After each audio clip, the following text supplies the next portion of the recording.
Жақын арада маған егде жастағы бір әйел звондап кеңеске келді. Ол кісі мектепте директор болып жұмыс жасайды екен.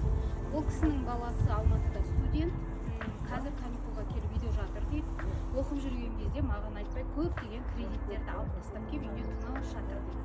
Сөйтсем оның телефондағы барлық контактілерге звондап туыстарға хабарласып жатыр екен, кредит алған микрозайм компаниялар. Сөйтіп құдағиыма звондапты дейді, құдағиымның счетына арест қоямыз депті. Яғни сіздің құда балаңыздың кредитін төлемеген үшін сіздің счетыңызға арест қояйын деп жатыр деп құдағиына звондапты микрозайм компаниясынан. Сөйтіп құдағиы мына құдағиға звондап сіздің балаңыз неге кредит төлемейді, менің счетыма арест қояйын деп жатыр ғой деп хабарласып жатыр екен. Сосын мен бұл кісіге түсіндірдім, ешкімнің счетына, тіпті сіздің балаңыздың кредит үшін сіздің счетыңызға да арест қоймайды, құдағидың счетына арест қоямын деген тіпті өтірік әңгіме. Түк те алаңдамай отыра берсін деген. Бір кезде кеш батқанда ана маған хабарласқан әйел мүлдем ренжіп, мүлдем өкпелеп айқайлап шулап звондайды. Сіз не деген өтірікшісіз, сіз айттыңыз ғой, мен баламның кредит үшін менің құдағиым счетына арест қоймайды деп.